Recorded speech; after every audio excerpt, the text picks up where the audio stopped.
Very good morning students. ये आपका last lecture है थर्ड सेगमेंट का। Okay, that is the efficiency of the diesel cycle. ये आपको फाइंड आउट करना है। लास्ट सेशन में हमने इफ़िशियंसी आपको निकाला ऑटो साइकिल के लिए।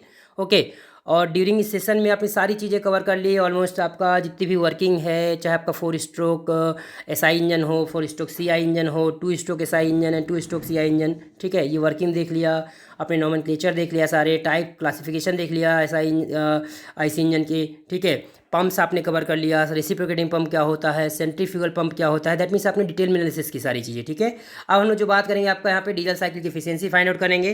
तो ये आपका क्या डिफरेंस क्या है दोनों में, आपका ऑटो साइकिल और डीजल साइकिल में ये डिफरेंस ये है कि इसमें बाकी सब कुछ सेम है आपका। यदि साइकिल की बात किया जाए, खाली आपका यहाँ पे जो क्या बोलते हैं, दैट मीन्स जो हीट का दैट मीन्स हीट जो सप्लाई होती है, आपने वहाँ पे देखा कि ऑटो साइकिल में जो हीट सप्लाई होती है कांस्टेंट वॉल्यूम पे होती है, जबकि यहाँ पे डीजल साइकिल में क्या होती है, जो हीट सप्लाई होती है कांस्टेंट प्रेशर में होता है।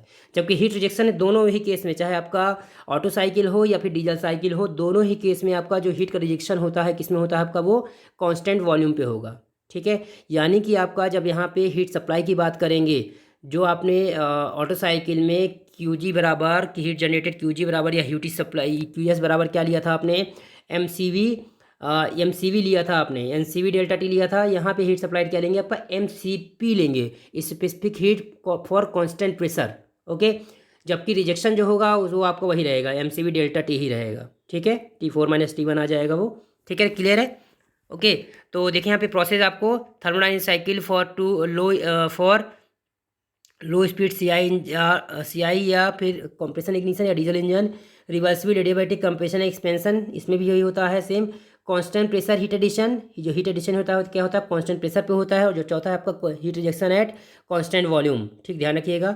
यहाँ पे देखिए नीचे आपका डायग्राम दिया गया है डीजल साइकिल के लिए, फिर से वही सब कुछ सेम है आपका। यहाँ पे देखें 0 से 1 आपका क्या है, आपका यहाँ पे वो आपका सक्शन हो रहा है, ठीक है। 0 से 1 आपका सक्शन होता है, 1 to 2 क्या होता है आपका एडियाबैटिक कंप्रेशन है, 2 to 3 क्या है आपका, यहाँ पे 2 to 3 हीट सप्लाइड है, दैट मीन्स Q1 दिया गया हीट सप्लाइड, जिसे आप QS भी बोल सकते हैं। और 3 to 4 आपका क्या है आपका एडियाबैटिक एक्सपेंशन है। एंड 4 to 1 लास्ट में क्या है आपका यहाँ पे कांस्टेंट वॉल्यूम पे आपका हीट रिजेक्शन है। देखिए वॉल्यूम कांस्टेंट है ना, वो सारी चीज़ें बताना आपको पहले बता चुके हैं कि जो P और V क्या है आपका, यहाँ पे V आपका इंडिपेंडेंट वेरिएबल है, P आपका डिपेंडेंट है, इसीलिए V क्या है आपका यहाँ पे एक्स एक्सिस के लॉन्ग आया है, और आपका जो प्रेशर है वो Y एक्सिस के लॉन्ग आया है, ठीक है ना। ये जो आपका 1 है आपका, दैट मीन्स जो P1 कह सकते हैं, ये आपका atmospheric pressure, that means at atmospheric pressure आपका यहाँ पे कांस्टेंट प्रेशर पे आपका सक्शन होता है, ठीक है। हीट सप्लाई मैंने बता दिया आपका, Q1 कितना हो जाएगा, यदि आपका यूनिट मास के लिए काम किया जाए तो M आपका 1 हो जाएगा, तो क्या आ जाएगा कांस्टेंट प्रेशर पे MCP डेल्टा T हो जाएगा, तो M1 हो गया, तो क्या आ जाएगा, that mean CP T3 - T2 हो जाएगा, ठीक है। ओके, आप चाहे तो इसका TS डायग्राम भी ड्रॉ कर सकते हैं, मैंने क्लास में भी बताया था इसको। हीट रिजेक्शन क्या हो जाएगा, Q2 क्या हो जाएगा, ये CV T4 - T1 हो जाएगा, क्योंकि कांस्टेंट वॉल्यूम पे हीट रिजेक्शन होता है। तो पहले क्या था आपका लास्ट, उसमें MCP और MCB दोनों कैंसिल आउट हो गए थे, बट इस बार ये कैंसिल आउट नहीं होंगे, ठीक है, ध्यान रखिएगा। कंप्रेशन रेशियो देखिए, पहले भी आर के क्या था आपका, V1/V2 था। कट ऑफ रेशियो यहाँ पे एक टर्म और आ गया है। कट ऑफ रेशियो क्या होता है, cut off ratio that means volume after heat addition and volume before heat addition. तो क्या होता है आपका, देखिए यहाँ पे हीट एडिशन कब कहाँ तक हो रहा है आपका, V3 तक हो रहा है, और जो स्टार्ट होता है हीट एडिशन कहाँ से होता है आपका, 2 से। दैट मीन्स कंप्रेशन खत्म होने के बाद ही आपका वहाँ से हीट एडिशन स्टार्ट होता है। तो volume after heat addition divided by volume before heat addition, यानी कि V3/V2 आएगा, वो होता है आपका कट ऑफ रेशियो, ठीक है, जिसे हम लोग RC से दिखाया गया है। नाउ कई जगह आपको कट ऑफ रेशियो को रो से भी डिनोट करते हैं, ध्यान रखिएगा। आप थर्मल इफिशियंसी निकालेंगे तो क्या होता है, फिर से वही work done upon net heat supplied. तो वर्क डन कितना है आपका, वर्क डन क्या होता है, दैट मीन्स नेट हीट यानी कि Q1 - Q2 हो जाएगा, डिवाइडेड बाई इनपुट, यानी कि इनपुट कितना दे रहे हैं आपका Q1, ठीक है। तो अब क्या हो जाएगा, इसको सेपरेट करेंगे तो Q1 - Q2/Q1 हो जाएगा। ओके, तो क्या हो जाएगा, Q1 की वैल्यू क्या आ जाएगी यहाँ से, देखिए जब यहाँ say that means value put कर दिया Q1 Q2 की, CP T3 - T2 और CV T4 - T1, ठीक है। तो यहाँ से जब क्या करेंगे, देखिए यहाँ पे ध्यान से, तो सेपरेट कर लिया आपका, सेपरेट कर लेंगे CP T3 - T2 upon CP T3 - T2 को, और minus CV T4 - T1 upon CP T3 - T2। तो जो आपका ये जो लेफ्ट टर्म वाला क्या हो जाएगा, कैंसिल आउट होकर 1 हो जाएगा, और राइट साइड में क्या आ जाएगा, CV बाई CP, देखिए CP बाई CP क्या होता है, गामा होता है, तो CV बाई CP क्या हो जाएगा, 1 बाई गामा हो गया। बाकी टर्म का एज इट इज़ है T4 minus T1 upon T3 minus T2। ठीक है, अब क्या करेंगे, आपका एडिया पर कंप्रेशन 1 to 2 के लिए आपको पहले भी पता था, लास्ट साइकिल में भी हमने किया था, क्या था ये कि T2 by T1 equal to क्या होता है, V1 बाई V2 की पावर गामा माइनस 1। तो यहाँ पे जो T2 की वैल्यू आएगी in terms of T1 r की पावर गामा माइनस 1 हो गया, कि कंप्रेशन रेशियो यही होता है। अब प्रोसेस 2 से 3 लेंगे, आपका जो कांस्टेंट प्रेशर है, तो उसमें क्या होता है आपका T3 by T2 equal to V3 by V2, that is a compression ratio also. तो यहाँ से T3 बराबर क्या कर सकते हैं, T2 इंटू आर सी।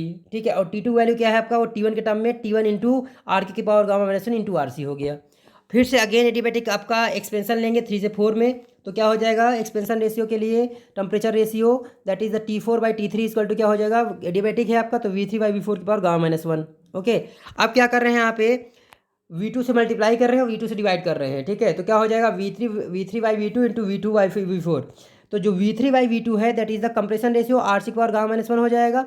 और जो यहाँ पे क्या बोलते हैं V4 by V2 by V4 नहीं, बल्कि V4 बाई V2 क्या होता है, दैट इज आल्सो आर के है। तो यहाँ से आपका ये डिवाइड में आ जाएगा, क्या आ जाएगा 1 बाई V4 बाई V2 की पावर गामा माइनस 1। तो V4 बाई V2 क्या लिख सकते हैं आपका, आर की पावर गामा माइनस 1। क्लियर है, तो यहाँ पे कट ऑफ रेशियो और कंप्रेशन रेशियो के टर्म में यही आ गया। ठीक है, अब क्या बात करेंगे T4 के बारे में। T4 बराबर क्या हो जाएगा, that is the T3 R सी की power gamma minus 1 upon 1 by R की पावर गामा माइनस 1। ठीक है, और T3 की वैल्यू आपका T1 के टर्म में पुट करेंगे, तो T1 आर की power gamma minus 1 r c into R C की पावर गामा माइनस 1।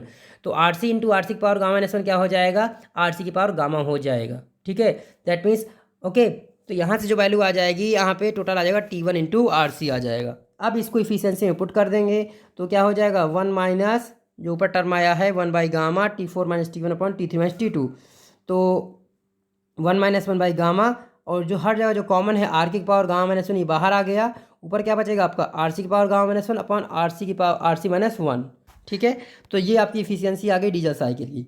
यहीं तक आपसे पूछा जाता है, इफिशियंसी ही पूछी जाती है। और यदि आप चाहें तो यहाँ पे वर्क डन भी निकाल सकते हैं। ठीक है, देखिए वर्क डन निकाल सकते हैं, मेन इफेक्टिव प्रेशर भी निकाल सकते हैं आप चाहें तो। ठीक है, मेनली आपको वर्क डन निकालना है यहाँ पे। देखिए वर्क डन क्या हो जाएगा, that is the W equal to क्या हो जाएगा यहाँ पे, total work done P2 V3 minus V2 plus P3 V3 minus P4 V4 by gamma minus 1 minus P2 V2 minus P1 V1 upon gamma minus 1। That means कौन सा आपका positive work है, कौन सा निगेटिव है। ठीक है, वहाँ पे तो कंप्रेशन वर्क क्या हो जाएगा आपका, निगेटिव वर्क ट्रीट होगा, इसलिए आपको उसको माइनस लेते हैं।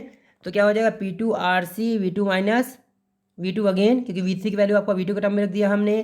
यहाँ पे देखिए P3 V3 है, तो वैल्यू पुट करेंगे तो क्या हो जाएगा आपका P2 RC V2 minus P4 V4 है, तो P4 आ गया, V4 की वैल्यू आपका क्या हो जाएगा आर के V2 हो जाएगा बाई गामा माइनस 1।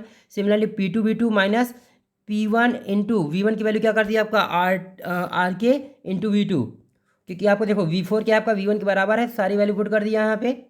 ओके, यहाँ तक क्लियर है। अब हमने क्या किया यहाँ से कि P2 V2 कॉमन ले लिया, तो P2 V2 कॉमन ले लेंगे तो क्या बचेगा आपका r C minus 1 multiplied by gamma minus 1 again r C minus r सी की पावर गामा इंटू आर की power minus gamma into r के माइनस 1 माइनस आर की पावर 1 माइनस गामा। थोड़ा सा कॉम्प्लिकेटेड है आपका। ठीक है, work done of the diesel cycle यहाँ से निकालेंगे तो काफ़ी कॉम्प्लिकेटेड आता है। ठीक है, और ये आपसे अभी तक पूछा नहीं गया कभी भी। ठीक है, फिर भी ओके, आपकी सिलेबस पॉइंट ऑफ व्यू से आपका ये आउट ऑफ सिलेबस है, बट फिर भी यदि आप चाहें तो इसको देख सकते हैं एक बार। बट मेनली आपका जो फोकस रहना चाहिए वो क्या रहना चाहिए आपका, इफिशियंसी के लिए। और इन दोनों में भी आपका ऑटो साइकिल की इफिशियंसी ज़्यादा इंपॉर्टेंट है in comparison to diesel cycle, आपकी सब्जेक्ट की भी यहाँ पे देखा जाए तो। ठीक है, ओके, बाकी वैसे तो दो इंपॉर्टेंट तो सारी चीज़ें हैं। तो यहाँ से आपका ये आ जाएगा, इसको सॉल्व कर लेंगे तो क्या हो जाएगा P1 B1 इंटू क्या आया P1 B1 इंटू आर के की पावर गामा माइनस 1। ओके, तो यहाँ से जो बचेगा आपका gamma into R C minus 1 minus R के की power 1 minus gamma into R C की power gamma minus 1 divided by gamma minus 1। तो ये है आपका efficiency of the diesel cycle as well as the work done of the diesel cycle. Okay, clear हो गया होगा मेरे ख्याल से। कहीं पे किसी को डाउट हो? हाँ जी, क्लियर है। ये देखिए आपका ये इसी सेम आपका यही सेम लेक्चर 16 लेक्चर में ही आपका डीजल साइकिल भी है आपका। लास्ट उसमें हमने क्या किया था आपका यहाँ पे दैट मीन्स ऑटो साइकिल के बारे में डिस्कस किया था, जिसकी जो वैल्यू आई थी आपको रिजल्ट जरूर याद होने चाहिए।